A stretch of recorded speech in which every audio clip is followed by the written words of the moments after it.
15 मार्चला निवडणूक आयोगानं महाराष्ट्रातील बारामती आणि राहुरी या मतदारसंघांच्या पोटनिवडणुकीबाबत घोषणा केली।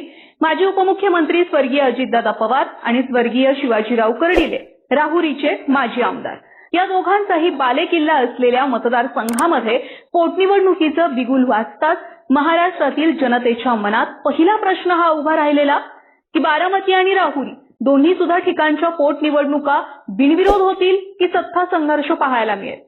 आणि खरं तर याच दोन मतदारसंघांमधल्या राहुरी मतदारसंघातील पोटनिवडणुकीबाबत आज आपण चर्चा करणार आहे।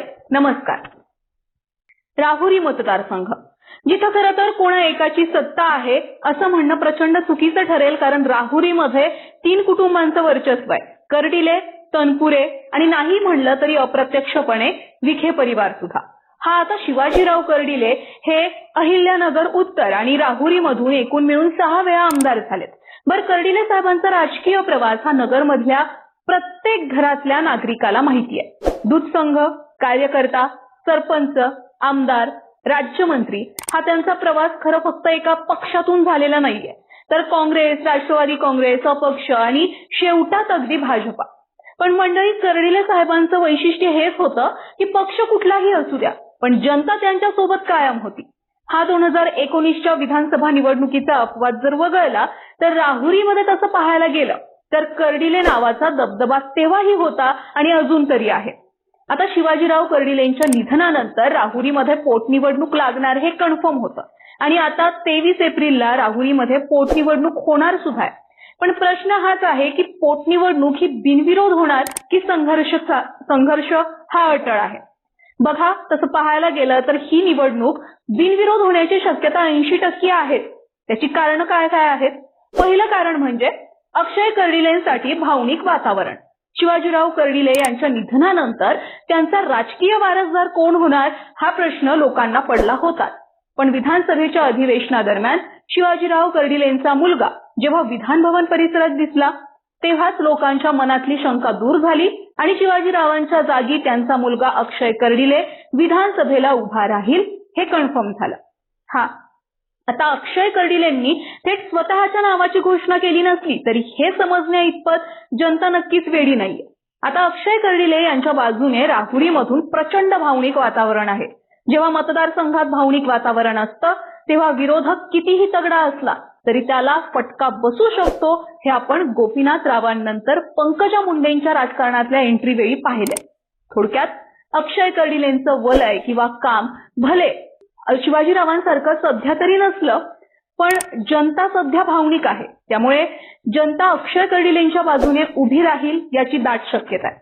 प्राजक्त तनपुरे हे अक्षय कर्डिलेंच्या तुलनेत भले राजकारणाने कामाने अनुभवी असले तरी सुद्धा तनपुरेंना राहुरीमधील भावनिक वातावरणामुळे पोटनिवडणुकीत फटका बसू शकतो आणि त्यामुळे तनपुरे राहुरीची पोटनिवडणूक बिनविरोध करण्याच्या बाजूने आता तरी आहेत। आणि यामुळे होईल काय? तनपुरेंच्या बाजूने भावनिक आणि परिस्थितीची जाण असलेला नेता हे वातावरण तयार होईल आणि तनपुरेंना उरलेल्या कालावधीत कट्टर अभ्यासू विरोधक म्हणून काम करता येईल आणि त्यामुळे कदाचित 2024 मध्ये राहुरीमध्ये 35,000च्या फरकानं स्वतःची झालेली हार तनपुरेंना आगामी निवडणुकीमध्ये भरून काढता येऊ शकते। आता दुसरं कारण म्हणजे कर्डिलेंचा 1 वर्षात प्रखर विरोध तनपुरेंनी केला नाही असं स्थानिकांचं मत आहे। जर प्राजक्त तनपुरे अक्षय कर्डिलेंविरोधात पोटनिवडणुकीला उभे राहिले तर जनता त्यांना पहिला प्रश्न विचारेल की तुम्ही मंत्रीपद असताना राहुरीसाठी काय काय केलंय। आणि सगळ्यात महत्त्वाचं म्हणजे 2024 मध्ये हार झाल्यापासून ते आतापर्यंत प्रखर विरोधक म्हणून तुम्ही जनतेच्या कुठल्या समस्यांसाठी लढला आहात। कारण स्थानिक पातळीवरून जेव्हा लोकांच्या प्रतिक्रिया येतात तेव्हा असं समजतंय की तनपुरे 2024 पासून गायबच आहेत, फारसं लोकांमध्ये ते दिसत नाहीयेत। लोकांच्या या भावना असताना प्राजक्त तनपुरेंना कर्डिलेंविरोधात पोटनिवडणुकीला उभं राहणं महागात पडू शकतं आणि त्यामुळे तनपुरे सध्या तरी निवडणूक बिनविरोध करण्याच्याच मार्गाने असतील। तिसरं कारण म्हणजे प्राजक्त तनपुरेंचं भाजप सध्या पुनर्वसन करून इतर जबाबदारी सुद्धा देऊ शकते।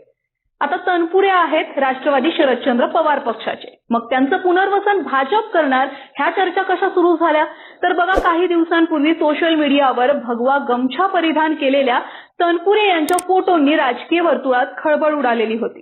लवकरच राहुरीचा आवाज अधिवेशनामध्ये घुमणार अशा आशयाच्या पोस्ट त्यांच्या फोटोसहित सोशल मीडियावर फिरत होत्या. तनपुरे हे भाजपच्या काही नेत्यांच्या संपर्कात असल्याच्या चर्चा सुद्धा जोर धरलेल्या होत्या. गुहा येथे झालेल्या धार्मिक कार्यक्रमामध्ये तनपुरेंनी घेतलेल्या आक्रमक भूमिकेमुळे कर्डिले समर्थकांमध्ये अस्वस्थता निर्माण झालेली होती. तनपुरे भाजपमध्ये येतात की काय असं सुद्धा कर्डिले समर्थकांना वाटलेलं. इतकंच नाही तर तनपुरेंना भाजपमध्ये प्रवेश देऊ नका यासाठी कर्डिलेंच्या समर्थकांनी निवेदनं सुद्धा दिलेली होती. म्हणजे कुठंतरी तनपुरे भाजपात येतील की काय अशी दाट शक्यता तेव्हा होती आणि अजून सुद्धा आहे. पण लक्षात घ्या, सध्याच्या परिस्थितीत भाजपला कर्डिले समर्थकांना दुखवून तनपुरेंना भाजपमध्ये घेणं परवडणारं नाहीये. राहुरीतल्या लोकांच्या रोषाला भाजपला सामोरं जावं लागेल. त्यामुळे भाजप असं करू शकत नाही. तनपुरेंना आत्ता नाही पण भविष्यात भाजपमध्ये घेऊन विधान परिषदेची उमेदवारी भाजप देऊ शकते किंवा दुसरी कोणतीही जबाबदारी भाजप त्यांना देऊ शकते. यानं होईल काय? तनपुरे सुद्धा नाराज होणार नाहीत आणि कर्डिले सुद्धा दुखावणार नाहीत. सोबतच भाजपच्या आमदारांची संख्या वाढेल आणि अहिल्यानगरमध्ये अजूनही राष्ट्रवादी आणि शरद पवारांसाठी जी लोकांच्या मनात काही प्रमाणात आत्मीयता आहे ती कमी होत जाईल आणि अहिल्यानगरमध्ये सर्वाधिक भाजप आमदार पुन्हा होतील असं सध्या तरी भाजपच्या डोक्यात असल्याचं चित्र आहे आणि त्यामुळेच भाजप स्वतःच राहुरीची निवडणूक बिनविरोध करण्यासाठी प्रयत्नशील असेल. बघा, जर खरंच राहुरीची निवडणूक बिनविरोध झाली तर अक्षय कर्डिलेंना आगामी विधानसभेच्या निवडणुका लक्षात घेऊन राहुरीमध्ये तसं काम सुद्धा करावं लागेल. ज्याप्रमाणे शिवाजीराव कर्डिलेंनी काम, कर्तृत्व आणि दरारा ठेवून स्वतःचं अस्तित्व अहिल्यानगरमध्ये आणि राहुरीमध्ये आणि परिणामी राजकारणात टिकवून ठेवलं होतं, त्याचप्रमाणे अक्षय कर्डिलेंना सुद्धा काम करावं लागेल. कारण भावनिक वातावरणातून मिळालेलं यश फार काळ टिकत नाही हे मुंडे भगिनींवरून जनतेनं पाहिलंय.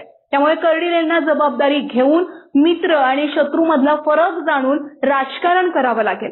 तरच कुठे राहुरीमध्ये ते तग धरू शकतील. नाहीतर प्राजक्त तनपुरे कायमच त्यांना वरचढ धरतील आणि 2029च्या निवडणुकीमध्ये राहुरीमध्ये तनपुरेंची सत्ता सुद्धा येऊ शकते. शेवटी राजकारणात कधी काय होईल सांगता येत नाही.